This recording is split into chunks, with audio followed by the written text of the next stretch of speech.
Hello, bachcho. Let's read out the question first. A pellet gun is fired straight downward from the edge of a cliff that is 15 meters above the ground. The pellet strikes the ground with a speed of 27 meters per second. How far above the cliff edge would the pellet have gone had the gun been fired straight upward? So scenario क्या बन रहा है इसको सबसे पहले हम understand कर लेते हैं कि लेट्स सपोज कुछ इतनी हाइट से, ठीक है, इतनी 15 मीटर की हाइट से इनिशियली गन को डाउनवर्ड डायरेक्शन में क्या किया जाता है, फायर किया जाता है। सो उस दौरान ऑब्वियसली इस पर क्या लग रहा होगा, एक्सेलरेशन ड्यू टू ग्रेविटी, जो कि लग रहा होगा डाउनवर्ड डायरेक्शन में। ठीक है, ये इनिशियल केस था, इसको हम मान लेते हैं केस फर्स्ट। सो इस दौरान जब बुलेट आकर हॉरिजॉन्टल सरफेस को लगी, सो उसकी फाइनल स्पीड हो जाएंगी, फाइनल वेलोसिटी हो जाएंगी, जो कि हमें गिवन है 27 मीटर पर सेकंड की इक्वल। ठीक है, ये हो गया इनिशियल केस, इसको हम मान लेंगे केस फर्स्ट। अब सेकंड केस में क्या बोल रहा है कि सेम हाइट से, ठीक है, यदि मैं सेम हाइट से अब बुलेट को यदि मैं अपवर्ड डायरेक्शन में फायर करूं, सो ऑब्वियसली वो क्या होंगी, वो तो ऊपर ही जाएंगी, राइट।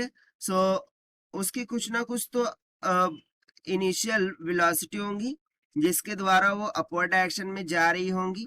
अब ये इनिशियली इतनी जो हाइट थी वो तो 15 मीटर थी ऑलरेडी, ठीक है, but after reaching to some point, ठीक है, यानी कि मैक्सिमम हाइट पर पहुंचने के बाद उसकी जो फाइनल वेलोसिटी हो जाएंगी वो कितनी हो जाएंगी, 0 हो जाएंगी।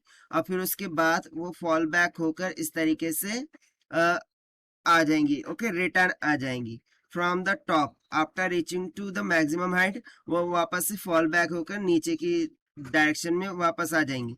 बट जैसे ही वो अपर डायरेक्शन में जा रही थी, सो उस दौरान भी उस पर जो है तो अपर डायरेक्शन में एक्सेलरेशन लग रहा होगा, that is acceleration due to gravity.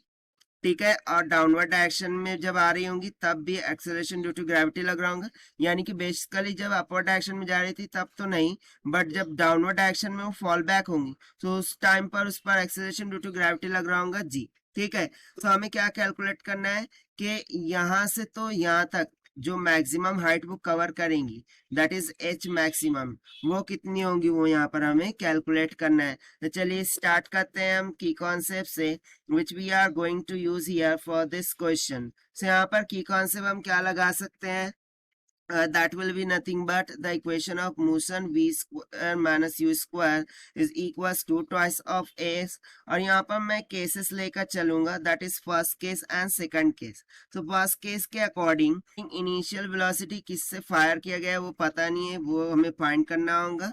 Then downward direction में जा रही है तो उस पर एक्सेलरेशन लग रहा होगा 9.8 metre per second square, that is acceleration due to gravity, और उसकी फाइनल वेलोसिटी है 27 मीटर पर सेकंड के बराबर।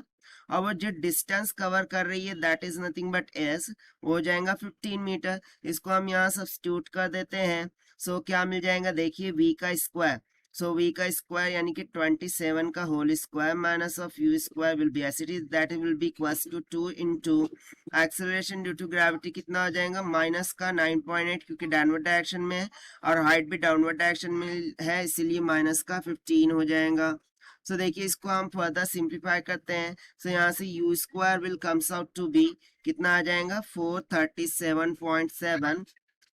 ठीक है, हमें यू स्क्वायर की वैल्यू इतनी मिल जाएंगी 437.7 मीटर पर सेकंड का होल स्क्वायर। अब हम इसको यू ही रखते हैं क्योंकि हम इसको further as it is use करने वाले हैं सेकंड केस के लिए। सो यहाँ पर मैं अब केस सेकंड की बात करूंगा। सो केस सेकंड में देखिए, केस सेकंड के लिए यहाँ से यदि मैं u निकालू, so u will be comes out to be 20.84 metre per second के इक्वल। और ये जो अब फाइनल वेलोसिटी थी फर्स्ट केस में, अब वो इनिशियल वेलोसिटी होंगी क्योंकि यहाँ पर वो 15 मीटर से फायर कर रहा है। सो ये हो जाएगा u that will be equals to, okay, that will be equals to कितना हो जाएगा 20.84 मीटर पर सेकंड के बराबर। फाइनली वो after reaching to maximum height उसकी फाइनल वेलोसिटी तो 0 ही होने वाली है। और यहाँ पर हमें कैलकुलेट क्या करना था, H max, that will be going to be here question mark.